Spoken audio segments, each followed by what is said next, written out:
మహాశయులందరికీ వందనాలు. మంత్రకూటంలో పుట్టడమే అదృష్టం. ఇక్కడ జీవితంలో ఒక్కసారైనా మంతనికి పోకుంటే ఏదో కోల్పోయినట్టు అని బ్రహ్మశ్రీ చాగంటి కోటేశ్వరరావు గారు అన్నారు. మరి మనమంతా కూడా మంతిలో పుట్టాం. మనం ఎంత అదృష్టవంతులం. అది మంతిని పట్ల నాకున్నటువంటి గురుభావం, గౌరవభావం, మంతిని అంటే ఒక ప్రేమ, ఆప్యాయత, పిచ్చి. అలాంటి మంతిలో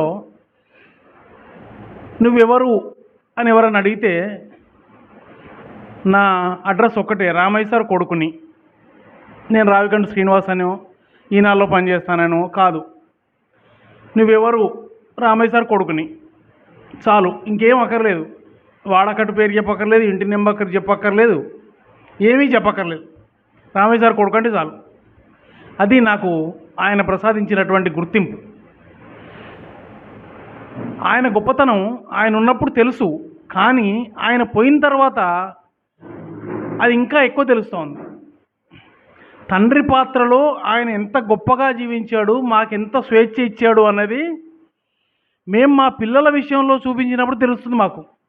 మనం ఆయన చూపించిన ప్రేమను చూపించలేకపోతున్నామే, ఆయన ఇచ్చిన స్వేచ్ఛను ఇవ్వలేకపోతున్నామే, ఆయనలాగా కవిత్వం రాయలేకపోతున్నామే, ఆయనలాగా ప్రజలను ప్రభావితం చేయలేకపోతున్నామే అని అనుక్షణం అనిపిస్తుంది. ఆయన పట్ల గౌరవం రోజు రోజుకు పెరుగుతోంది. ఆయన కడుపున పుట్టడం అనేది మా అదృష్టం. రావికంటి రామయ్య గారు ఈరోజు నాకు రాష్ట్రంలో ఒక గుర్తింపు తీసుకొచ్చారు, సమాజంలో ఒక గుర్తింపు తీసుకొచ్చారు. నేను వారికి గుర్తింపు తీసుకురావడం కోసం చేస్తున్నాను అంటున్నారు మన మిత్రులు. కాదు, వారే నాకు గుర్తింపు తీసుకొచ్చారు. వారి పేరుని నలుగురికి, 10 మందికి, ప్రపంచానికి కొంత పరిచయం చేయగలిగాను తప్ప ఇక్కడ నేను ప్రత్యేకంగా చెప్పక్కర్లేదు. నిన్నగాక మొన్న కరీంనగర్లో నాన్నగారి పేరు మీద పురస్కార ప్రదానం చేశాం. 8 సంవత్సరాలుగా ప్రతి ఏటా ఒక కవికి నాన్నగారి పేరిట సాహిత్య పురస్కారం ఇస్తున్నాం. ఆ సాహిత్య పురస్కారంలో ఈసారి డాక్టర్ వజ్జల రంగాచారి గారికి ఇచ్చాము. ఆ సందర్భంగా నేను మాట్లాడాను. ఏంటంటే, సామాజిక మాధ్యమాలు లేని రోజుల్లో, పత్రికలు అంతగా రాని రోజుల్లో, టీవీలు లేని రోజుల్లో ఆయన రాసిన కవిత్వం అనేది జనం నోళ్ళలో, నాలుకల్లో మీద నడయాడింది.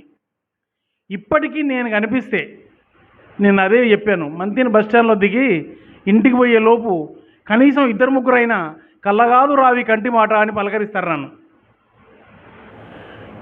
40 సంవత్సరాలైంది ఆయన రాసి. ఈరోజు నన్ను పలకరించే మిత్రుల్లో కళ్ళగాదు రావి కంటి మాట ఎలా ఉన్నవరా అంటే ఆయన ఒక పాదము విశ్వదాభిరామ వినురవేమ అన్నంత ఫేమస్ అయింది. అది 4 దశాబ్దాలైనా కూడా ఆయన పద్య పాదాలు ఇక్కడ జనం నోళ్ళలో నాంతున్నాయంటే అది ఎంత గొప్ప ఘనత. అది దాన్ని మనం గుర్తించాల్సిన అవసరం ఉంది. ఇంకొకటి, మంతనికి నేను ఎప్పుడు సదా ఎందుకు రుణపడి ఉంటానంటే, తెలంగాణ ప్రాంతంలో ఏ కవికి, ఏ ఉపాధ్యాయుడికి దక్కనటువంటి అరుదైన గౌరవం మా నాన్నగారు దక్కింది. అంబేద్కర్, గాంధీ మహాత్ముని విగ్రహాల మధ్య ప్రధాన రహదారిపై కాంస్య విగ్రహం ఏర్పాటు చేయడానికి మంతని సమాజం సహకరించింది. అదేదో నేను ఒక్కరిని తలుచుకుంటే కాదు, నేను మా నాన్న విగ్రహం పెడతా అంటే ఎవరు ఒప్పుకోరు. మంతని సమాజం అంతా కూడా ఒప్పుకుంటేనే, అభ్యంతరం చెప్పకుంటేనే, పాలకులు అంగీకరిస్తేనే అది సాధ్యమైంది. అది నా ఘనత కాదు, అది వారి ఘనత. అంతటి గౌరవం దక్కిన మంతనికి ఏమిచ్చి రుణం తీర్చుకుంటాం? ఇంకొక అరుదైన గౌరవం నాన్నకు దక్కింది. అదేంటంటే, కొద్ది రోజుల పాటు మంతనిలో ఉదయం పూట జాతీయ గీతాన్ని వినిపించేవారు. ఉదయం పూట మైకుల్లో ఊరంతా కూడా జాతీయ గీతం మారుమోగేది.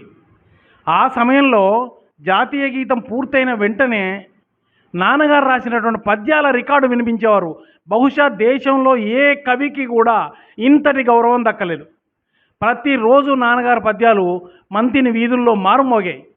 అది ఆయన సంపాదించుకున్నటువంటి అభిమానము, ఆయన రాసిన కవిత్వానికి ఉన్న విలువ, ప్రజల పట్ల, సమాజం పట్ల ఆయనకున్నటువంటి కమిట్మెంటు చాలా గొప్పది. ఆయన స్పందించిన అంశం లేదు. అవినీతి, అక్రమాలు, వరకట్నం, నిరుద్యోగం, బాధితుల పక్షాన నిలబడినటువంటి అసలు సిసలు ప్రజాకవి రావికంటి రామయ్య గుప్తా. నల్లాలు కావచ్చు, రామగుండం రాత్రిగండం కావచ్చు, కరెంటు, నీళ్లు, రోడ్లు దేన్ని వదిలిపెట్టలేదు ఆయన.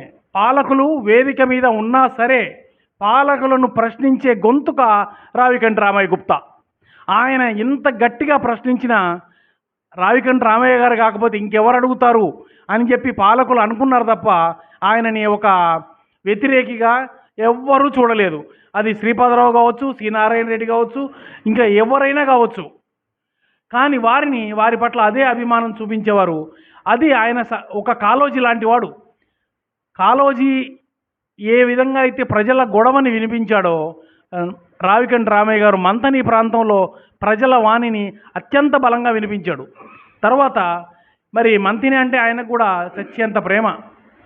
మరి గౌతమేశ్వరి శతకం రాశారు, వాసవి గీత గేయకామని రాశారు, కన్యకా పరమేశ్వరి శతకం రాశారు.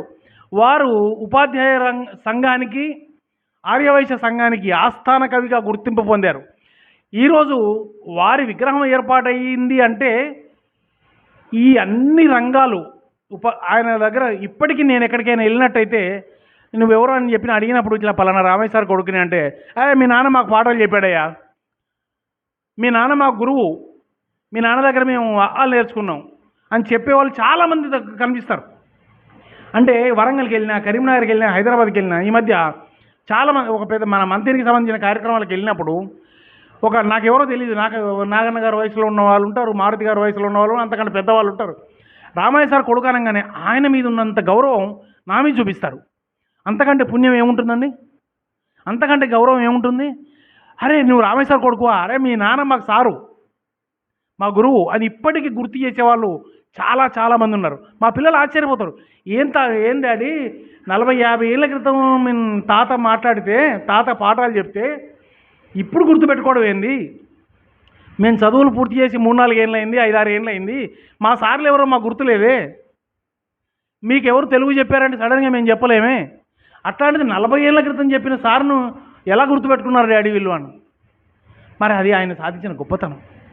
ఆయన కవిత్వం, సాహిత్యము, అధ్యాపకత్వం, జిల్లా స్థాయిలో ఉత్తమ ఉపాధ్యాయునిగా ఆయన గౌరవం పొందారు. ఆయన అనేక పురస్కారాలు పొందారు.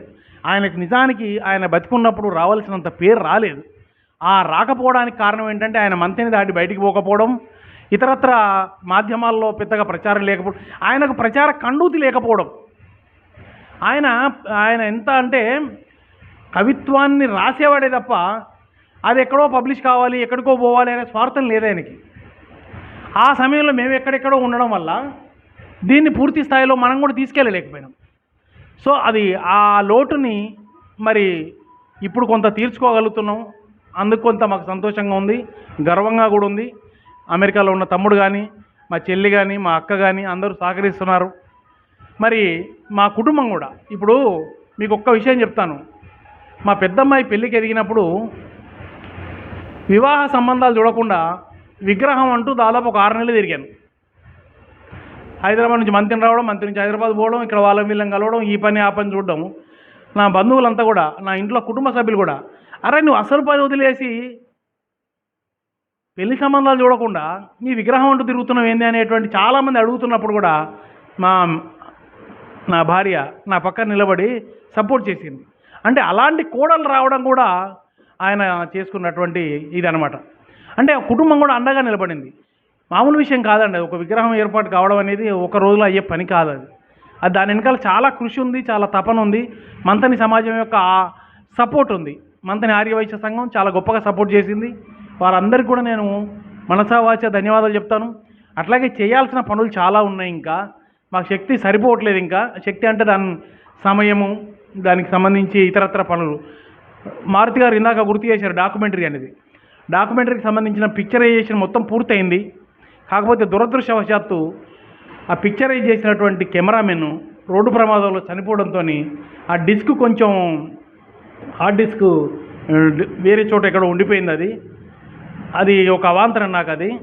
అది దాన్ని పట్టుకొని ఆ డాక్యుమెంటరీని తీసుకురావాల్సిన బాధ్యత మంతని చరిత్ర, దేవాలయాలు, మంతని ప్రముఖులు, నాన్నగారి గురించి చెప్పిన అభిప్రాయాలు ఇవన్నీ కూడా తీసుకొచ్చి మంచి డాక్యుమెంటరీని తయారు చేస్తాం.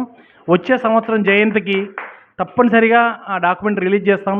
అట్లాగే ఈ సందర్భంగా నేను నా మనసులో ఉన్న మాట చెప్తాను. యాక్చువల్గా రావికంటి రామయ్య పేరుతో ఒక స్మారక ట్రస్ట్ని ఏర్పాటు చేసి ఆ స్మారక ట్రస్ట్లో మనలాంటి ఆత్మీయులందరినీ సభ్యులుగా పెట్టుకొని సంస్థాపరంగా ఒక పకడ్బందీగా కార్యక్రమాలు నిర్వహించాలన్నటువంటి ఆలోచన ఉంది. విద్యార్థులకు వ్యాసరచన పోటీలు కావచ్చు, అట్లాగే ఆటల పోటీలు కావచ్చు. చాలామంది చెప్తారు నాన్నగారికి ఆటలు అంటే బాగా ఇష్టం, నాన్నగారి పేరు మీద క్రికెట్ పోటీలు పెట్టండి అని చెప్పి సలహా ఇచ్చారు కొంతమంది మిత్రులు. నాన్నగారు చెస్ బాగా ఆడేవారు, చెస్ పోటీలు పెట్టండి అని సలహా ఇచ్చారు. అట్లాగే పద్యరచనకు సంబంధించిన పోటీలు పెట్టండి, ఇట్లా చాలా అడుగుతున్నారు. అంటే ఆయన మీద ఉన్నటువంటి ప్రేమ అది. అవన్నీ చేయాల్సి ఉంది, తప్పనిసరిగా చేస్తాను. మీ అందరి అభిమానము మద్దతు ఇలాగే ఉండాలి. మారుతి గారు నిజం చెప్పాలంటే భుజాల మీద వేసుకొని ఈ కార్యక్రమాన్ని చేస్తున్నారు. వారికి హృదయపూర్వక ధన్యవాదాలు. మారుతి గారు ఇందాక నన్ను గురించి చాలా గొప్పగా చెప్పారు, కానీ నేను నిజాయితీగా మారుతి గారికి పద్మశ్రీ రావాల్సిందే అని బలంగా నమ్ముతున్న వ్యక్తిని నేను. ఏదో పొగడత కోసం చెప్పడం, లేకుంటే ఆయన మెప్పు పొందడం కోసం చెప్పడం నాకు అలవాటే లేదు. ఎవరిని కూడా నేను ఊరికే పొగడను. నేను ఒక జర్నలిస్ట్ని, ఉన్నది ఉన్నట్టుగా చెప్పడం నాన్నగారి లక్షణం. నాకు కూడా వచ్చింది అది. ఏదైనా నచ్చకపోతే మొహం మీద చెప్తాను నేను కూడా. కాబట్టి ఆయన నిర్మోహమాటము, నిజాయితీ, నిర్భీతి ఇవన్నీ జర్నలిజంలో నాకు కూడా ఉపయోగపడ్డాయి. అది మారుతి గారి పట్ల నాకు ఉన్నటువంటి నిజమైన నాకు నా మనోభీష్టం అది. మీకు రావాల్సింది వనజీవి రామయ్యలాగా. ఆయన ఒక పనిని నమ్ముకున్నాడు, మారుతి గారు 100 పనులు చేస్తున్నారు. తప్పనిసరిగా పద్మశ్రీ రావాల్సిందే, వచ్చే సంవత్సరం కూడా ప్రయత్నం చేయాల్సిందే. మరి ఈ కార్యక్రమాన్ని ఇనిషియేట్ తీసుకొని నిర్వహించారు. మీరు అందరు సమయం ఇచ్చి వచ్చారు. విగ్రహం దగ్గరికి కొంతమంది వచ్చారు. వారు మీకు అందరికి కూడా హృదయపూర్వకంగా ధన్యవాదాలు చెప్తున్నాను. మరిన్ని కార్యక్రమాలు చేయడానికి మీ వైపు నుంచి మద్దతు కోరుతున్నాను. ఇదే విధంగా రావికంటి రామయ్య గారి పట్ల అభిమానాన్ని ఇదే విధంగా కొనసాగించాలని మనస్ఫూర్తిగా ఆకాంక్షిస్తున్నాను. ధన్యవాదాలు.